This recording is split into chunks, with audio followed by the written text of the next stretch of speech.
नमस्कार. केंद्र माचुकर शाळा गिरीस्थान प्रशाला महाराष्ट्र NEP राष्ट्रीय शैक्षणिक धोरण 2020 प्रमुख उद्दिष्ट आहे कौशल्याधिष्ठित शिक्षण मुलांना देणे. आता when I heard I forgot, जेव्हा आपण ऐकतो विसरून जातो. When I see I remember, जेव्हा आपण पाहतो एखादी गोष्ट तेव्हा ती लक्षात राहते. But when I do I understand, जेव्हा आपण एखादी कृती करतो तेव्हा ती जास्त लक्षात राहते.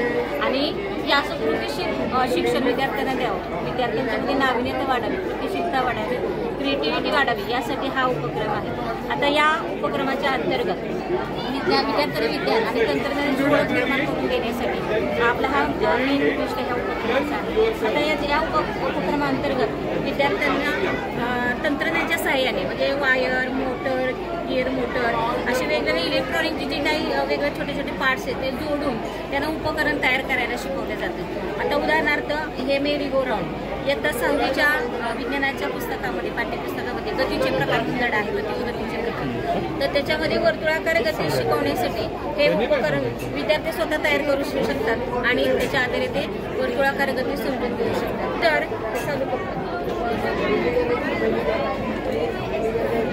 अशा पद्धतीने वर्तुळाकार गती विद्यार्थ्यांना आपल्याला सांगतो. त्याच्यानंतर चुंबकाचे गुणधर्म आहे इयत्ता 6वीमध्ये 7वीच्या पाठ्यपुस्तकामध्ये.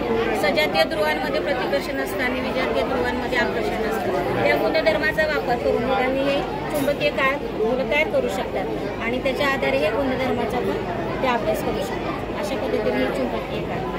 त्यानंतर एक गोल फिरणारे विमान आहे. जेव्हा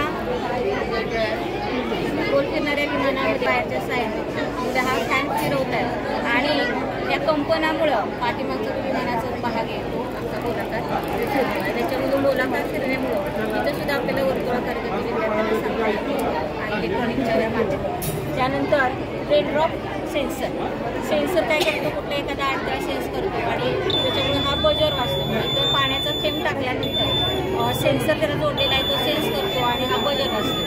म्हणजे हा रेनड्रॉप सेन्सर एक उपकरण विद्यार्थ्यांना तयार करून सेन्सरची माहिती द्यायला मिळू शकते. सेन्सर कसं काम करते. त्यानंतर कन्स्ट्रक्शन साईटवरची जी लिफ्ट आहे त्याच्यामध्ये कन्स्ट्रक्शन साईटवरची जी लिफ्ट खालीवर आपण साहित्य नेण्यासाठी अशा पद्धतीची मुलं तयार करू शकतो. त्याच्यानंतर पवनचक्की, अपारंपरिक ऊर्जा स्रोताचं प्रमुख एक उदाहरण म्हणजे पवनचक्की, वाऱ्यावर चालणारे. तर हे त्याचं मॉडेल हे मुलं बनवू शकतात. आता ह्याच्यामध्ये आणखी मुलं स्वतःचे वायर वगैरे स्वतः जोडून हा फॅन वगैरे फिरवतात. त्यानंतर हे आहे RC कार.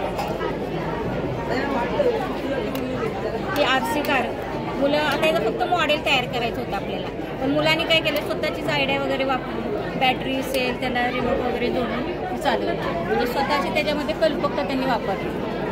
त्याच्यानंतर आता हे जसं जसं आपण काठीने पातळी वाढवत जाऊ तशी मुलं त्याच्यामध्ये आणखी ॲक्टिव्ह होत जातात, प्रोग्रेस त्यांच्यामध्ये होत जातो. आता जे मोठ्या गटातली मुलं आहेत आर्डिनो, त्यांचे अल्ट्रासोनिक सेन्सर, त्याच्यानंतर ही सर्वो मोटर, त्यानंतर मिनी बजर, त्याच्यानंतर LED, हे असं हे USB केबल आणि ही पॉवर बँक. त्याच्या सहाय्यानं मुलांना काय केलं की एक स्वतःची कल्पना मांडली की बाबा ट्रेन काय करते जेव्हा येते तेव्हा तिथं गर्दी होते फाटकाजवळ आणि मग बरेच ॲक्सिडेंट तिथं होतात.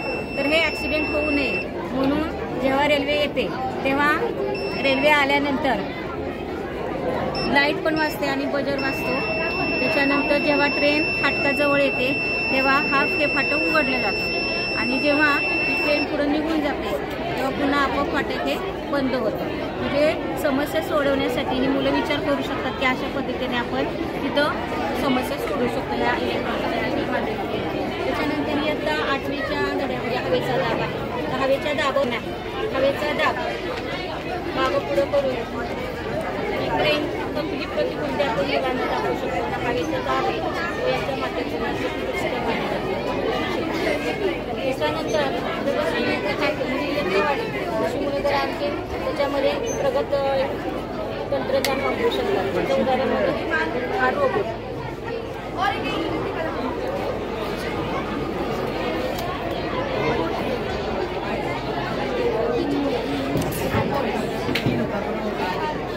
हा रोबोट आहे.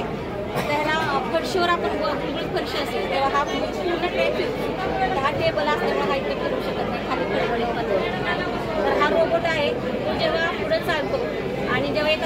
इथं ते घर समजा आता कचऱ्याची गाडी आपण बनवू शकतो. कचऱ्याची गाडी पुढे जाईल आणि जर एखादं घर असेल तर घरात इथं हा जो ट्रॅक आहे तो इथं आपण ओपन करायचा म्हणजे तिथं ही गाडी रोबोटची गाडी इथं थांबणार नाही.